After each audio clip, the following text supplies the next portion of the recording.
Shalom. Shalom from Jerusalem. Yehuda Glick from Jerusalem.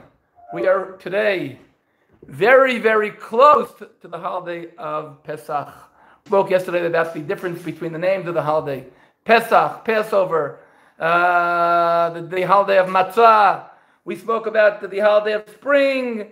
Many different names this holiday has, and we're getting very, very close. Today is actually Monday, Yud Bet Nisan, the 12th of the month of the Hebrew month of Nisan, the first month according to the biblical year. So we are today on the 12th. In 2 days, on the 14th, which will be Wednesday this year, will be Pesach. It will be the 14th, Yud Dalet Nisan will be the Pesach. Then we said, starting the 15th until the 21st will be Chag HaMatzot, the holiday of Matzah. Now, we spoke about the different mitzvot. We spoke about the obligation to eat matzah and the limitation of the forbidden to the ban, total ban on chametz, anything that's made of leavened bread, anything made of yeast, anything made of dough. We spoke about it already. Today, I want to speak about a different mitzvah besides the mitzvah of eating the paschalni offering, besides the mitzvah of eating the matzah, besides the mitzvah of putting the blood on the doorpost, which we had in the exit of Egypt. Today we're going to talk about a different mitzvah. Please join me with Shmot, Exodus chapter 13. Chapter 13. And in my book, I don't know what text you have. In my books, Exodus 13 comes right after Exodus 12. Shalom to Athelen for Christus, for greetings from Germany, from my dear friend Marcus Bender. Shalom. So today, and shalom from Texas to Beverly Zubaga. And shalom to everybody who's watching us. If you say your name, just say where you're from. We're always happy to have you with us. So today, we are speaking about the mitzvah of HAGADA. HAGADA. When you sit in the Seder night, you read the book, it's called HAGADA. But the book is called HAGADA because of the obligation. And the verb is lehagid. Let's listen, learn about it, and I'm taking you directly to chapter 13, verse 6 in the book of Exodus. Shiv'at yamim tochal matzot. For 7 days you eat the matzah. Ubayom hashvi'i, on the 7th day we have a chag. Matzot ye'achelet shivat yamim. But what do? And listen carefully. Verse 8. V'higadta levincha bayom ahu ba'avur ze asa Adonai li b'tzeiti mi Mitzrayim. And you shall tell your son on that day, saying, because of this, the Lord did this for me when I went out of Egypt. So you tell your son, because of this. What is this? What is this? Well, this, according to the grammar here, this could be the 7 days of eating matzah. It could also be the promise that God promised us to bring to the land, as it says in verse 5, and it will come to pass that the Lord will bring you to the land of the Canaanites and the Hittites, and which he swore to your forefathers. It could be the promise that the land is milk and honey, flowing with milk and honey, as it says in that verse, land flowing with milk and honey. But it also could be the offering, and as it says in the end of verse 5, and you shall perform this service in the month. So what are you telling your son? You're telling your son that because of this, God took us out of Egypt. What is this? We said either the matzah, or the celebration, or the Claudia, shalom from Germany, or the 7 days of celebration, or the coming to the land, or the fact that the land is a flourishing land, or the fact that we are offering an offering. All of those are under one headline, one title. The title is worshiping God. Telling them that we are worshiping God because of this. And when it says this, we're pointing at something. Because of this, God took us out of Egypt. But I want to try to take a little look at the word of higadita. And you should tell your son. Because in Hebrew, in the Bible, it says the obligation to tell your son several different times. But the use is of 4 different verbs. In this verse we're reading over here in Exodus 13, it says, Vehigadita levincha, and you shall tell your son. But if you recall, in Exodus 10, at the beginning, when God says to Moses to go to Pharaoh, I'm reading in chapter 10 of the book of Exodus. The Lord said to Moses, come to Pharaoh, for I have hardened his heart, and the heart of his servants, leman, in order, two things. Leman shiti ototai ele bekirbo. So I should put these signs in his midst, inside of him. And verse 2, Ulema'an tisaper beoznei vincha uven bincha. And in order that you should tell in the ears of your son and your son's son how I made a mockery of the Egyptians, and that my signs that I placed on them, and you will know that I am the Lord. So here we're talking about the different kind of vowel. The vowel we spoke about before is the HAGADA levincha, and you tell your son. Here it also says, Uleman tisaper, and you should tell your son. But here it's using the word lesaper. So we have so far two vowels. One vowel is one of two verbs. One is lehagid, hagada, to tell. One is lesaper, to tell also. So what's the difference between lehagid and lesaper? Guys, life becomes much more complicated because there are two more verbs that the Bible uses when it comes to telling your son. The other two, let's jump over to the book of Deuteronomy. In the book of Deuteronomy, you're very familiar probably with the Shema Yisrael. The Shema Yisrael is in Deuteronomy chapter 6. In Deuteronomy chapter 6, we have the Shema Yisrael, the very famous declaration that every single Jew mentions twice a day. Shema Yisrael, hear O Israel, the Lord our God, the Lord is one. He's one, he's the God of all the nations, the God of the whole world. And you have to love him, it says in verse 5. I'm in Deuteronomy chapter 6. Verse 4, it says, Shema Yisrael, Adonai Eloheinu, Adonai Echad, hear O Israel, the Lord is our God, the Lord is one. In verse 5, it says, Ve'ahavta, and you should love God, Bechol levavcha, Bechol nafshecha, with your entire heart, with your entire soul. Ve'ayu advarim ha'ele, asher anochi mitzavcha hayom al levavecha. And these words that I command you should be on your heart. Veshinantam levanecha, and you should teach them to your sons. So here we had vihigadeta, to tell your son. We had leman tisaper, to tell your son. And now we have veshinantam levanecha, and you should teach your son. So here we're already in English, they use a different verb. Also here it's to teach. And let's go to one more verb, and we'll try to find out what the difference between these verbs are. Vihigadta levincha, to tell your son. Lesaper levincha, to tell your son. Veshinantam levincha, and you should teach your son. The next one I want to take you to is to also in the book of Deuteronomy, and here we're talking about Deuteronomy chapter 11.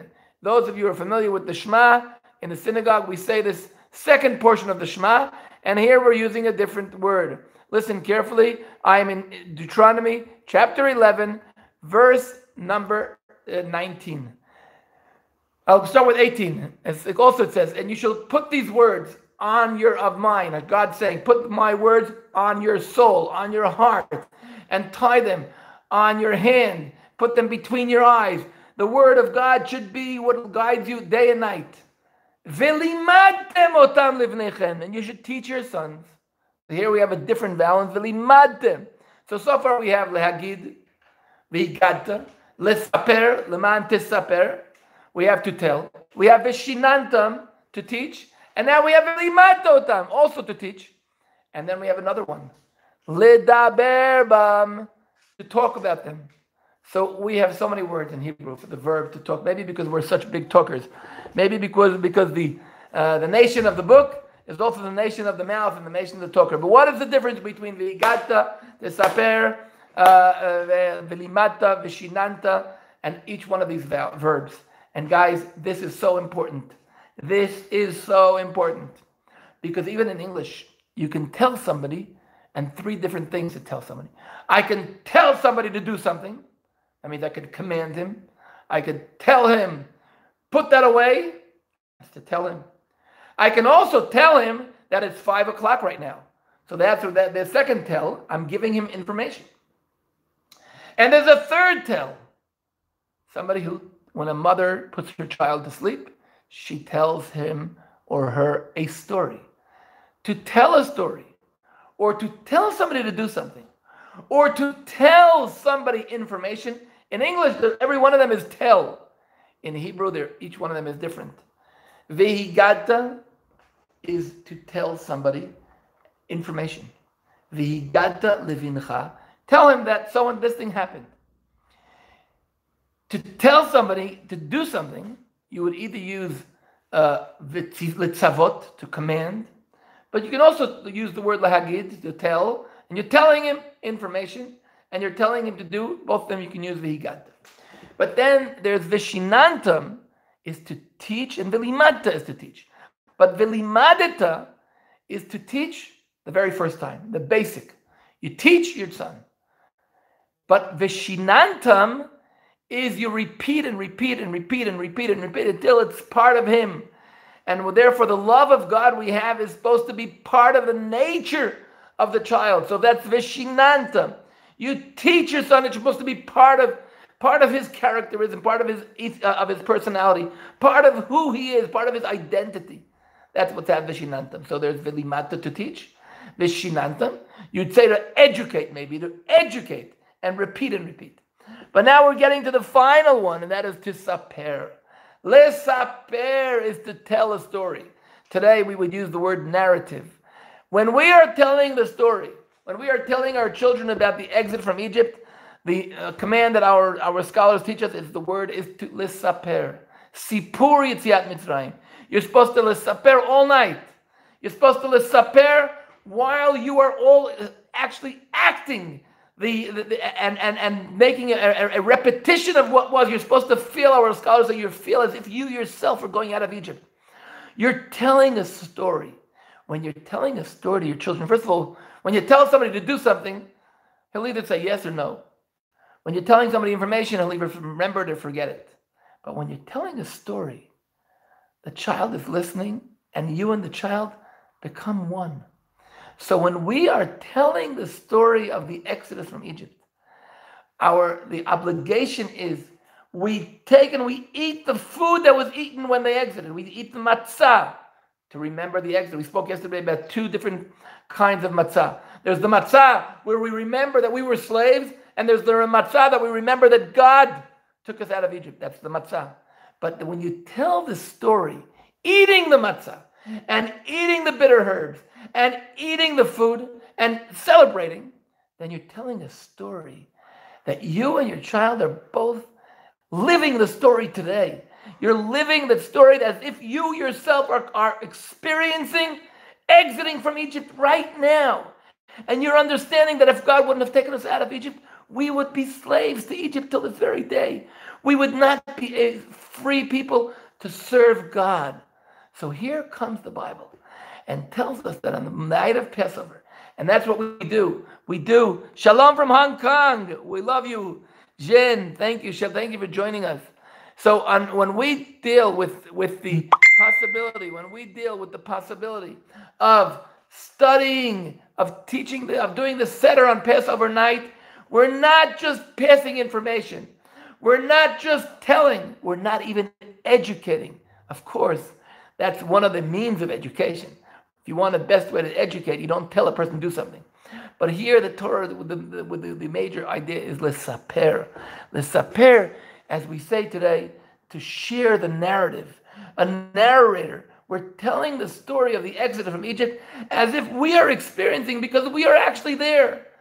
And in the HAGADA, we repeat and say that throughout all generations, God did not only save us from Egypt thousands of years ago. God saved the people of Israel throughout history again and again and again and again. And we went through very serious experiences.